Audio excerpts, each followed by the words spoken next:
أما بعد فأعوذ بالله من الشيطان الرجيم بسم الله الرحمن الرحيم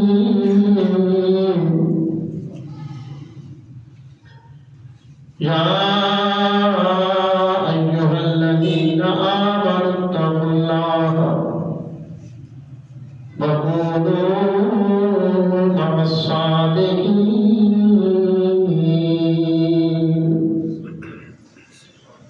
صدق الله العظيم وصدق رسوله النبي الكريم الأمين قال الله تبارك وتعالى في شأن محبوبه مخبرا وآمرا إن الله وملائكته يصلون على النبي يا أيها الذين آمنوا صلوا عليه وسلموا تسليما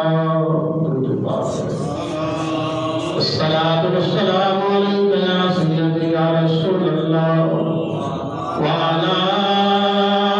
آلك وأصحابك يا سيدي يا حبيب الله الصلاة والسلام عليك يا سيدي يا سيدي يا سيدي يا رسول الله وعلى آلك وأصحابك يا سيدي يا محب الفقراء والغرباء واليتامى والمساكين وعلى آلك وأصحابك يا سيدي يا حاتم النبيين.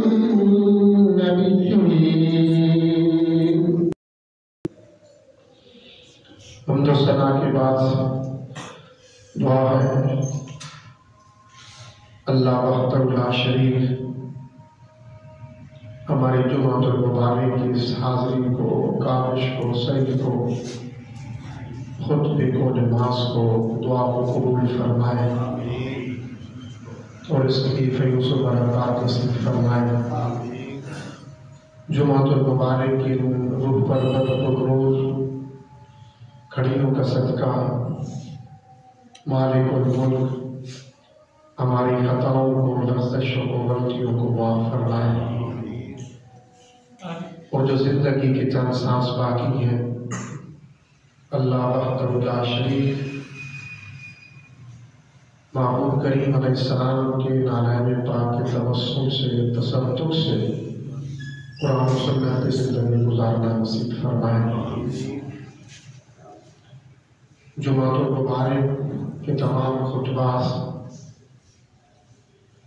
اسلامی مہینوں کے اعتبار سے ہوتی ہیں اور یہ ماہ مقدس ربیع الثانی گزر رہا ہے. اس کی نسبت سید الاولیاء غوث الثقلین حضور سیدنا شیخ عبدالقادر جیلانی محبوب سبحانی غوث سمدانی رضی اللہ تعالیٰ عنہ آپ کے ساتھ اس ماہ مقدس کی نسبت ہے. اہل اسلام، اہل ایمان آپ کی تعلیمات کو، آپ کی محبت الہی کو، محبت رسول کو، خدمت اسلام کو ذکر کرتے ہیں، اس پہ گفتگو کر کے اپنے ایمان کو جلا بخشتے ہیں. ہم بھی آج اسی حوالے سے تھوڑی دیر کے لیے جمعۃ المبارک کے عظیم الشان اجتماع میں گفتگو کریں گے. اللہ کریم نے شیطان کو فرمایا کہ جا میری جنت سے نکل جا.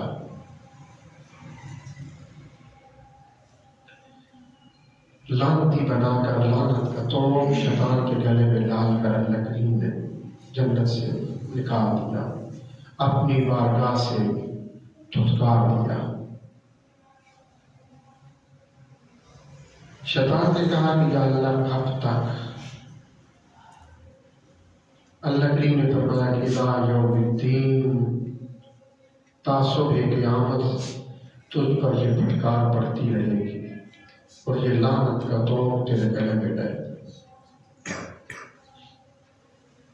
اس نے کہا کہ یا اللہ مجھے کچھ اختیارات چاہیے۔ اللہ کریم نے فرمایا کہ ٹھیک ہے، تو اختیار اللہ کریم نے عطا فرمایا۔ اب حضور نبی اکرم صلی اللہ تعالیٰ علیہ وسلم کی حدیث پاک ہے، حضور فرماتے ہیں کہ شیطان انسان کے خیالات میں، انسان کی سوچ میں، انسان کے باطن میں، روح میں اس طرح گردش کرتا ہے جس طرح خون انسان کی رگوں میں چلتا ہے۔ حضور نے فرمایا کہ شیطان انسان کے دل کے ساتھ چلتا رہتا ہے۔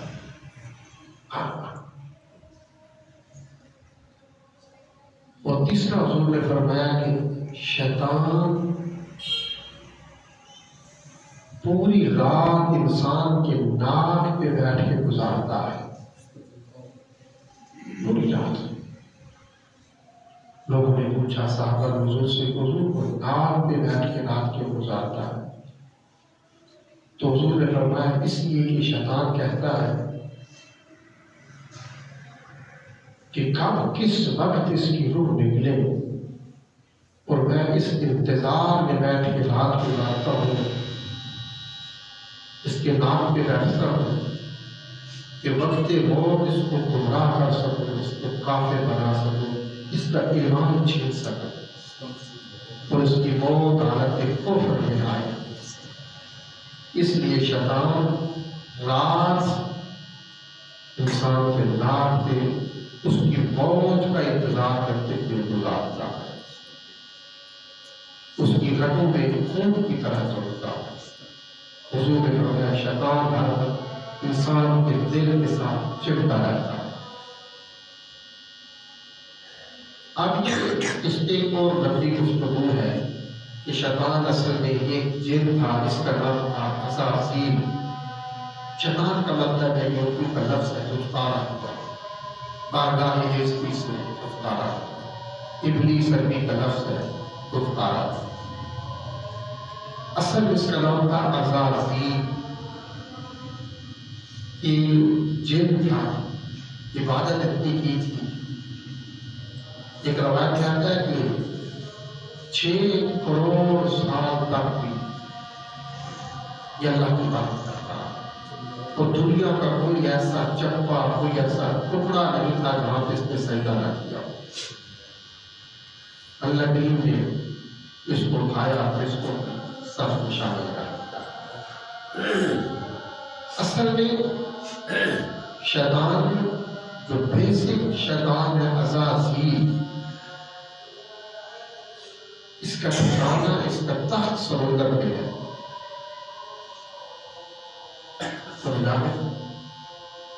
یہ چھوٹے چھوٹے پھر آگے اس کے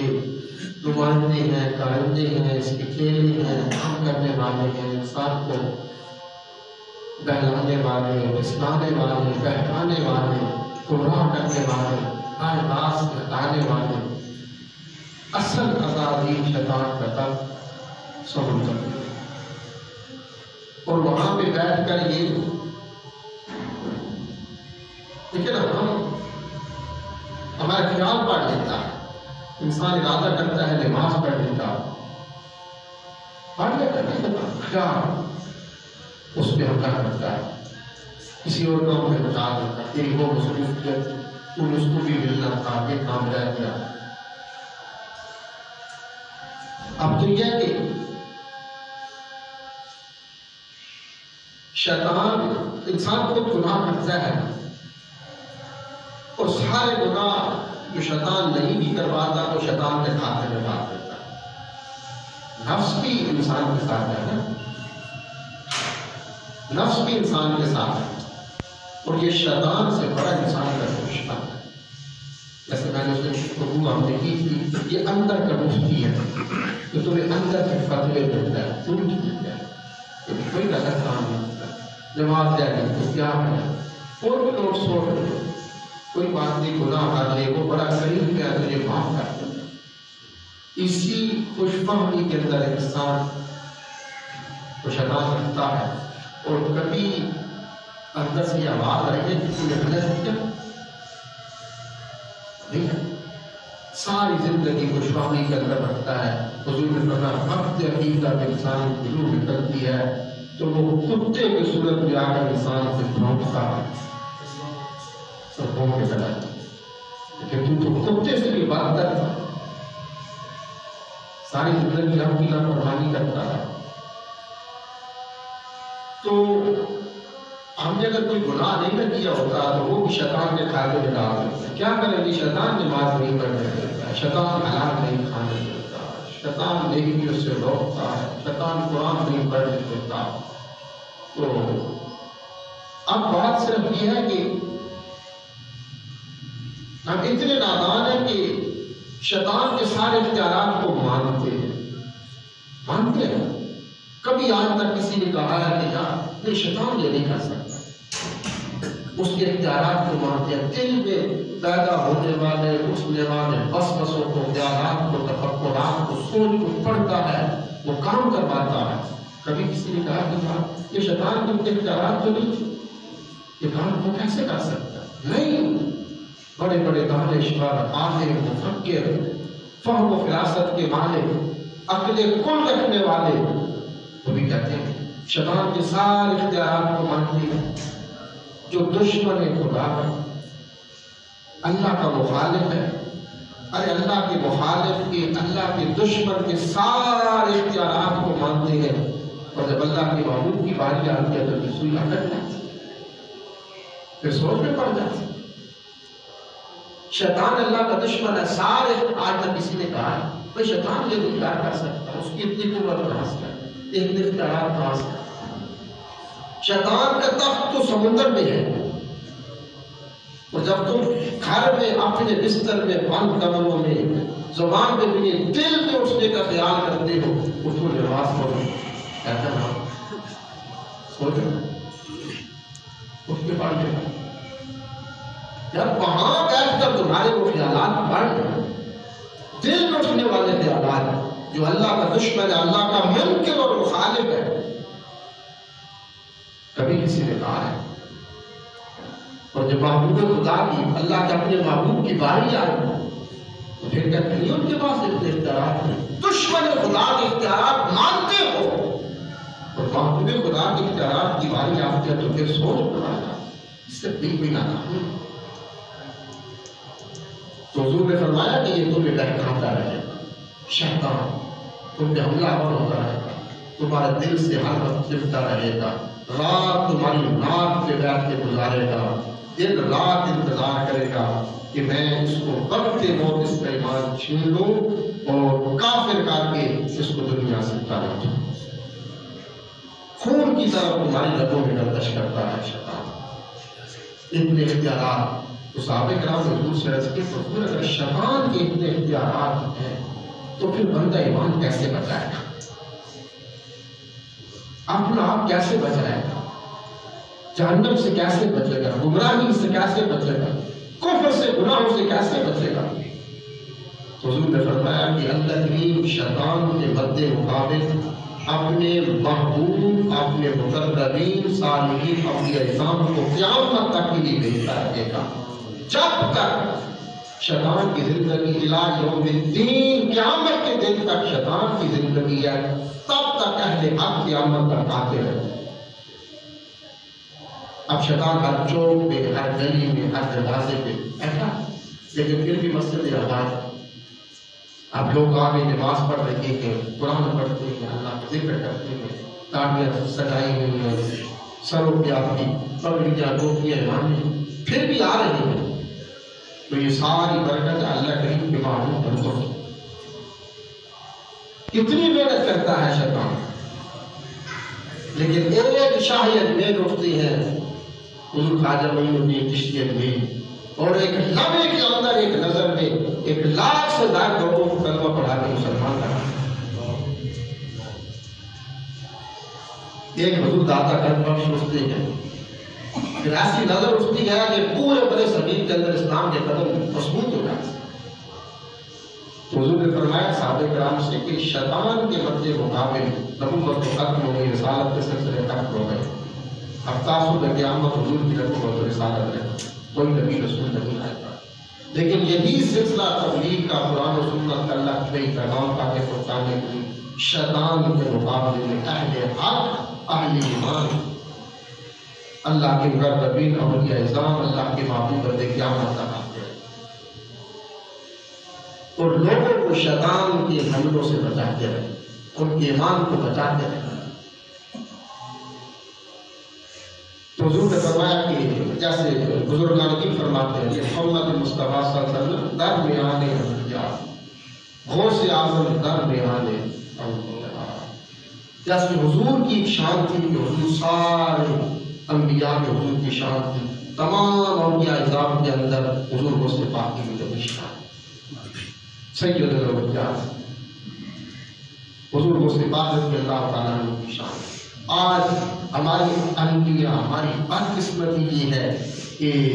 ہم نے غوث پاک رضی اللہ تعالیٰ عنہ کی ساری محبت کو 11ویں سے آ کے ہم نے مرکوز کر دیا، بس 11ویں پکا لے، لنگر کھا لے، غوث اعظم کی محبت کا کرنا ہو جائے۔ جی غوث اعظم سے کون سی یار محبت ہے؟ غوث اعظم کی محبت یہ ہے کہ وہ تعلیمات آپ نے زندگی کس طرح گزاری، اللہ کا ذکر کس طرح کیا، دن رات کس طرح کیا، قرآن و حدیث کس طرح پڑھاتے تھے، نوافل کس طرح پڑھتے تھے، ان کو یہ مقام ملا تو کیسے ملا؟ اور پھر مناظرے، پھر بحث، پھر گفتگو، پھر گیارہویں بھی ہو رہی، اور یہ مستحب عمل ہے، یہ گیارہویں مستحب عمل ہے۔ مستحب وہ ہوتا ہے کہ اگر آپ کریں تو ثواب ہے، نہ کریں تو گناہ نہیں ہے۔ اور اعلیٰ حضرت نے لکھا کہ کسی مستحب عمل کے لیے سوال کرنا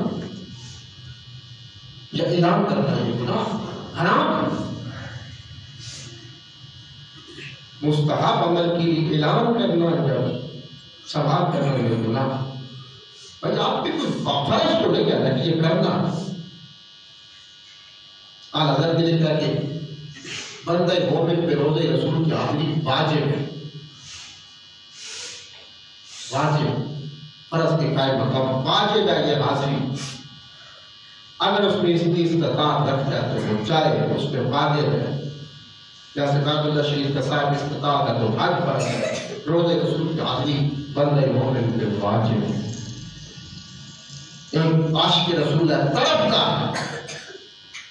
لیکن اعلیٰ حضرت نے لکھا کہ پھر بھی تو اس کے لیے کسی کو نہیں کہہ سکتے کہ اس کی اتنی خدمت کا کوئی انتظامات کر دو، سفر کے خیرات کا بات کر دو کہ یہ تڑپ رہا ہے عشق رسول کے روزے رسول سے آتی تھی پیاس۔ اور مستحب عمل کے لیے صبح صبح سبھی کے کھول جانے تھے، کیا بھی شریف ہے جی سب نے اکٹھا کرنے تھے یہ اعلیٰ حضرت نے کہا حرام۔ مستحب عمل کے لیے سوال کرنا حرام، ہاں چند دوست مل کر اپنی طرف سے انتظامات کریں، یہ عمل ہے۔ اعلان کرنا، سوال کرنا مستحب عمل کے لیے ہے۔ اور آج البیہ یہ افسوس یہ ہے کہ حضور غوث پاک رضی اللہ تعالیٰ عنہ کی ساری زندگی کو ہم نے 11ویں گرام کیا، یہ کسان ثواب ہے۔ جیسے آپ کل شریف کا ادب کرتے ہیں، تسبیح کرتے ہیں، تعریف کرتے ہیں، ایک سارے ثواب ہے۔ اصل یہ ہے کہ ان کی زندگی کو دیکھا جائے۔ سیدنا شاہ عبد القادر جیلانی غوث پاک رضی اللہ تعالیٰ عنہ کی زندگی کیا تھی، ان کے دن کیسے گزرتے، ان کی رات کیسے گزرتی تھی، ان کی عبادات کا سلسلہ کیا تھا، اللہ سے محبت کا عالم کیا تھا، حضور سے محبت کیسی تھی، قرآن سے کتنی محبت کرتے تھے۔ اور آپ نے تو بڑی مشکلوں کے بعد جا کر اللہ کے در تک پہنچے، حضور سیدنا غوث پاک رضی اللہ تعالیٰ عنہ شیخ عبد القادر جیلانی کا پڑھتے تھے، تو آپ ایک دن خیال آیا، آپ نے فنا بقا سارے سبق حقیقت یہ پڑھ لی، تو دل میں خیال آیا کہ یہ ہے کیا، یہ پڑھ کون رہی ہے کہ یہ فنا ہے، یہ بقا ہے، یہ حقیقت ہے، یہ دنیا ہے، یہ آخرت ہے، یہ ہے کیا؟ اس وقت جو سب سے بڑے اللہ کے بزرگ تھے جن کا نام تھا حضرت حماد رضی اللہ تعالیٰ عنہ، آپ ان کے بارگاہ میں چلے گئے، سارا دن آپ درس میں قرآن و حدیث پڑھتے اور رات کو ان کے پاس چلے گا، ان کے پاس گئے، اولیاء اعظام کی محفل سجی ہے، تشریف لے گئے، حضرت حماد نے پوچھا کہ کیسے آئے؟ تو حضور سیدنا شیخ عبد القادر جیلانی نے کہا کہ میں اپنی سر کی آنکھوں سے رب کو دیکھنا چاہتا ہوں، تڑپ ہے۔ تو حضرت حماد نے کہا کہ یہ مشکل ہے، یہ تم نہیں کر سکتے، چلے جاؤ۔ آپ نے فرمایا کہ میں کروں گا۔ تو حضرت حماد نے کہا کہ یہ مشکل ہے، تم نہیں کر سکتے۔ کہا کیوں نہیں کر سکتا؟ کہا تم سر کی آنکھوں کے ساتھ اپنے رب کا دیدار نہیں کر سکتے۔ کہا کیوں؟ آج مشکل ہے، یہ بڑی قربانی مانگتا ہے یہ عمل، اپنے آپ کو فنا کرنا ہوتا ہے، سب کچھ ختم کرنا پڑے گا۔ کہا وہ کیسے؟ کہا تم تو بغداد میں ایک وقت میں ایک مقام پہ 70 دعوتیں قبول کر لیتے تھے، تمہاری شان و شوکت ہے، تمہارے ایک اجتماع میں 70 ہزار افراد شریک ہو رہے، تم یہ نہیں کہہ سکتے، تمہاری شان و شوکت ہے، تمہیں لوگ سلام کرتے ہیں، تمہیں چاہتے ہیں، اور اس عمل کے لیے سر کی آنکھوں سے رب کو دیکھنے کے لیے اپنے آپ کو مارنا ہوگا، قربانی دینی ہوگی۔ آپ نے فرمایا میں تیار ہوں، اس کے سب کچھ ختم کرو۔ آپ نے فرمایا کہ حضرت حماد نے کہا کہ بغیر کھائے پیے وقت گزار ہوں گے، کہا گزار جو آپ کا پہلا طریقہ تھا حضرت شیخ عبد القادر جیلانی رضی اللہ تعالیٰ عنہ۔ حضرت حماد نے کہا کہ ٹھیک ہے، یہ تاریخ کوٹڑی ہے، تنگ سی تاریخ کوٹڑی ہے، اور کوٹڑی اتنی ہے کہ اگر آپ اس میں بیٹھیں گے تو ٹانگیں دراز نہیں کر سکتے، اٹھنا چاہیں گے تو اٹھ نہیں سکتے، چھوٹا سا پنجرا ہے، ٹوکری ہے، کوٹڑی ہے، تاریخ ہے، وہاں پہ کوئی چراغ نہیں ہوتا، 40 دن تمہیں اس میں اللہ کی عبادت کرنا ہے، اور کھانے کے لیے کیا ملے گا؟ 40 دن تم نے روزے میں گزارنا، صبح کو پیشاب افطار کرو، 40 دن تو جو تمہیں خوراک دی جائے گی وہ یہ ہوگی کہ تمہیں 50 گرام جو کا پانی دیا جائے گا، 50 گرام، 25 گرام سے روزہ رکھنا ہے اور 25 گرام سے افطار کرنا ہے۔ اب 25 گرام کرتے ہوتے 40 دن وہاں سے اتنی تانگ چھوٹی کوٹڑی ہے کہ تم ٹانگیں دراز نہیں کر سکتے۔ شیخ عبد القادر جیلانی فرماتے جب اس کوٹڑی میں بیٹھا تاریخ تھی، دروازہ بند کر دیا گیا، اب میں بیٹھا تو ٹانگیں آگے نہیں کر سکتا تھا، ہاتھ اوپر کیا، سر کے برابر کیا تو چھت پہ جا لگا۔ 40 دن گزر گئے، بس 25 گرام جو کا پانی ملتا، کتنا ہوتا ہے؟ بوند پی کر روزہ رکھتے اور بوند پی کر افطار کرتے۔ 40 دن گزر گئے، اللہ نے فرمایا گزر رہے ہیں، 25 گزرے، 35 گزرے، اب جب آخری 2 دن تھے تو ایک جھلملاہٹ محسوس ہوئی، کچھ پڑتا ہے اور پردے کے دوسرے جانے کچھ ہے، نظر نہیں آتا۔ 40 دن مکمل ہو گئے، باہر حضور غوث پاک سے حضور حضرت حماد سے کہا کہ حضور کچھ نظر نہیں آیا، ثابت کرے جاؤ، کہا نہیں جاؤں گا تمہیں، اب ارادہ کر لیا کہ سر کی آنکھوں سے ماتھے کی آنکھوں کے ساتھ اپنے رب کا دیدار کرو۔ کہا ٹھیک ہے، پھر 40 دن اور چلا کرو، ہوگا یہی، 50 گرام تمہیں جو کا پانی ملے گا، ایک بوند سے افطار کرنا ہے، ایک بوند سے تم نے سائل کرنی ہے، آنگیں دراز نہیں کر سکتے، اٹھ نہیں سکتے، بیٹھ کے اللہ کا ذکر 40 دن پھر گزر گئے، آخری 2-3 دن پھر ایک پردہ تھا، چل بنا ہے پردہ ہے، کچھ نظر آ دیکھنے کی کوشش کر کے نظر نہیں آتا، مکمل ہوئی باہر حضرت اللہ سے کہا کہ حضور نہیں، کچھ نظر نہیں آیا، تو آپ نے فرمایا کہ ٹھیک ہے جاؤ کہ واپس قرضہ میں چلے جاؤ، کہا نہیں حضور واپس نہیں جاؤ، کہا 40 دن پھر چلا کرو، اب تیسرا چلا شروع ہوتا ہے، یہ بات کرنے کی بڑی آسان ہے، تڑپ تھی اس رات کے دربار پر پہنچ گئے، آج ہم بھی یاد نہیں کرتے، کوئی نماز نہیں، کوئی کچھ نہیں، وہ آدم کی محبت صرف ایک لنگر تک، آپ کا پہلا چلا یہ تھا، اب تیسرا چلا شروع ہوتا ہے، سرکل کے اندر بیٹھے، دائرے میں بیٹھے، جب 40 دن مکمل ہو گئے